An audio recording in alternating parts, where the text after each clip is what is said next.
من الشیطان الرجیم بسم اللہ الرحمن الرحیم قال اجعلنی علی خزائن الارض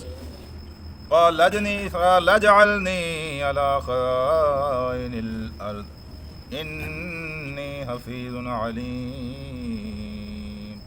صدق اللہ العلی العظیم۔ رفقائے گرامی،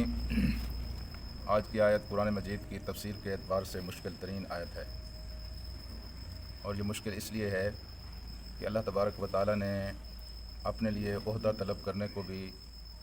نامناسب کہا ہے، اور اپنی تعریف کرنے کو بھی اللہ تبارک و تعالیٰ نے پسند نہیں کیا ہے۔ یہاں سیدنا یوسف علیہ السلام اپنے لیے عہدہ طلب کرتے ہوئے نظر آتے ہیں، اور ساتھ ہی اپنی تعریف کرتے ہوئے بھی نظر آتے ہیں، تو اس کا کیا محل ہے اور اس کا کیا مقام ہے؟ دوسری بات یہ آپ اپنے ذہن میں رکھ لیجئے کہ ہم سے پہلے جو امتیں گزری ہیں اور یہ اہل کتاب جو تھے، ان کی یہ مستقل عادت رہی ہے کہ یہ اپنے اسلاف اور اپنے بزرگوں کو دیکھتے تھے کہ کردار کے اعتبار سے، علم کے اعتبار سے، عمل کے اعتبار سے وہ بہت بلند مقام پر ہیں، اور یہ سارے وہاں تک پہنچنے کی کوشش کرتے تھے۔ جب وہ نہیں پہنچ سکتے تھے تو پھر انہوں نے کمال چلاکی کے ساتھ یہ کوشش کی ہے کہ اپنے بزرگوں کو اتار کر اپنے مقام پر لے آئیں، یعنی ایسے ایسے کام ان سے منسوب کریں، ایسے ایسے عمل ان کے ساتھ جوڑ دیں تاکہ اپنے لیے زندگی گزارنے کا، اپنے لیے وہ غلط حرکتیں کرنے کا ایک جواز مل جائے، ایک راستہ مل جائے۔ ماشاءاللہ آج کا مسلمان بھی اسی پیٹرن پر، اسی طریقے پر، اسی انداز میں کام کر رہا ہے اور کوشش کر رہا ہے۔ سیدنا یوسف علیہ السلام کے اس عمل کو دیکھ کر آج کل مسلمان یہ جائز سمجھتے ہیں کہ ہر نظام کفر اور ہر نظام باطل کی نوکری چاکری جائز ہے، چونکہ جناب یوسف علیہ السلام نے جب نوکری طلب کی تھی تو وہ اسلام کا نظام تو نہیں تھا، وہ تو کفر کا نظام تھا، کافر بادشاہ تھا۔ جناب یوسف علیہ السلام نے گویا نوکری کی درخواست کی تھی، ملازمت کی درخواست کی تھی،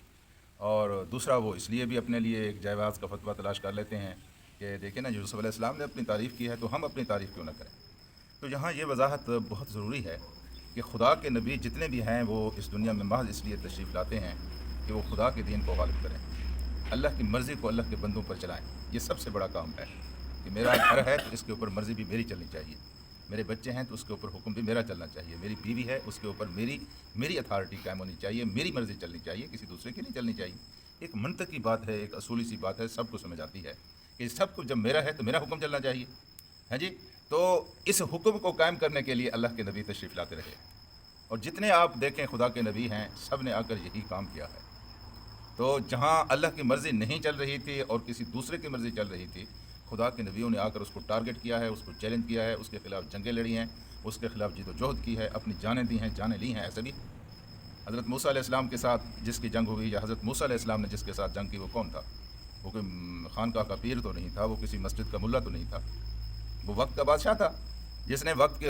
نے اللہ کے بندوں کے اوپر، اللہ کی زمین کے اوپر اللہ کی بجائے اپنی حکمیت مسلط کر رکھی تھی۔ تو خدا کا نبی یہ سمجھتا ہے کہ جب تک یہ کتا کنویں میں پڑا رہے گا کنواں پاک نہیں ہوگا۔ اب لاکھ تدبیریں کر لیں، حکومت کی مرضی ہے جو کچھ کرے، کل حکومت کہہ دے کہ مسجدوں کے اوپر تالے لگا دو، تو آپ کہیں کہ جی حکومت نے بند کر دیا ہے، اب ہم کیا کریں؟ یہ اس کی مرضی ہے کہ اس نے اجازت دی ہوئی، آپ نمازیں پڑھ رہے ہیں۔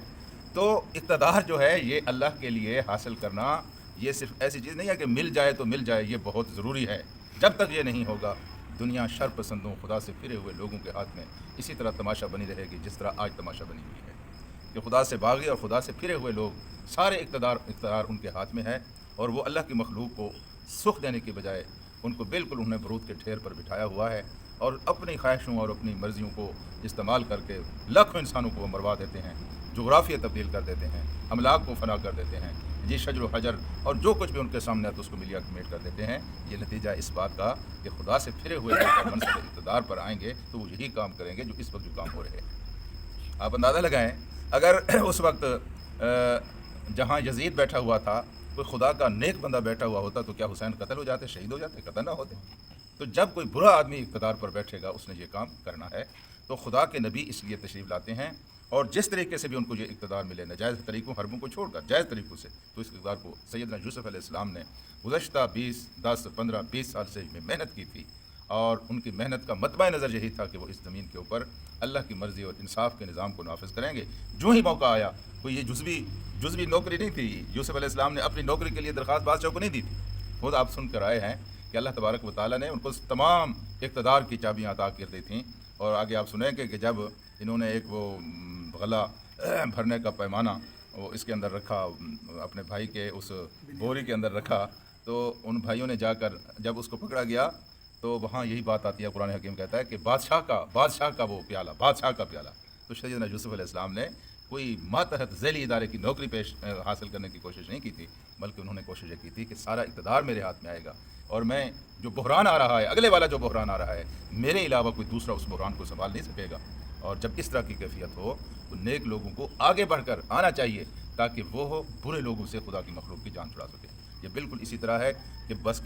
کی سیٹ پر آپ دیکھ رہے ہیں کہ ایک اناڑی بیٹھا ہوا ہے، اور یہ کہیں جا کر بس کو مارے گا اور خود بھی مرے گا اور ہمیں بھی مار دے گا. اس وقت اگر کوئی مشاق ڈرائیور بیٹھا ہوا ہے تو اس کا یہ فرض بنتا ہے کہ آگے بڑھ کر کہے کہ نہیں جناب، یہ بس میں چلاؤں گا، آپ تو خود بھی تباہ ہو جائیں گے اور مخلوق کو بھی تباہ کریں گے، یہ میرے اوپر. اگر وہ نہ دے تو جبرن بھی اس کو روک دینا چاہیے کہ آپ اس بس کی سیٹ پر نہ بیٹھیں، بس بھی تباہ ہوگی، آپ بھی تباہ ہوں گے، اور ہم جو سارے جہاں بیٹھے ہیں ان سارے کے تباہ ہو جائیں. تو جناب یوسف علیہ السلام نے بالکل کہا، تو جناب یوسف نے کہا اجعلنی، مجھے بنا دیجئے، علی خزائن الارض، زمین کے خزانوں کے اوپر مجھے لگا دیجئے، زمین کے خزانے میرے سپرد کر دیجئے، سارے اختیارات جو ہیں وہ میرے سپرد کر دیجئے. انی حفیظ علیم، یہ کہ میں حفیظ بھی ہوں اور میں جاننے والا بھی ہوں. ایک تو یہ ہے کہ جو آئندہ بحران آ رہا ہے، یہ قحط کا بحران جو خواب میں دکھایا گیا تھا، اس بحران کے نپٹنے کی تمہارے اندر کوئی صلاحیت موجود نہیں ہے. اس غلے کو حفاظت کے ساتھ رکھنا اور 7 سال تک اس کو سٹور کرنا، پھر اگلے 7 سال تک اس کی منصفانہ تقسیم کرنا، میں نہیں دیکھتا کہ تمہارے اندر ایسا کوئی بندہ موجود ہو. یہ میں کر سکتا ہوں، اور علیم، اور میں اس بات کو جانتا بھی ہوں. اللہ تعالیٰ نے مجھے علم دیا ہے، اللہ تعالیٰ نے مجھے بصیرت عطا کی ہے، میں اس بحران سے نبٹ سکتا ہوں. اس میں ملک کا بھی فائدہ ہے، آپ کا بھی فائدہ ہے. چنانچہ سیدنا یوسف علیہ السلام کو یہ سارے کے سارے اقتدار کی چابیاں دے دی گئیں، اور جناب یوسف علیہ السلام نے پھر اسی طرح جس طرح اس سے توقع کی جا سکتی تھی، انصاف و عدل کے ساتھ حکمرانی کی. اور آپ کے انصاف، جہاں آپ کے حسن کے ڈنکے بجتے ہیں، وہاں آپ کے حسن سیاست کے ڈنکے بھی بجتے ہیں کہ آپ نے اس بحران سے نمٹ کر قوم کو، بلکہ پوری دنیا کے اندر جو قحط کا عذاب آیا ہوا تھا، آپ خدا کی مخلوق کے لیے ایک رحمت کا جھونکا ثابت ہوئے. اللہم صلی علی سیدنا و مولانا محمد.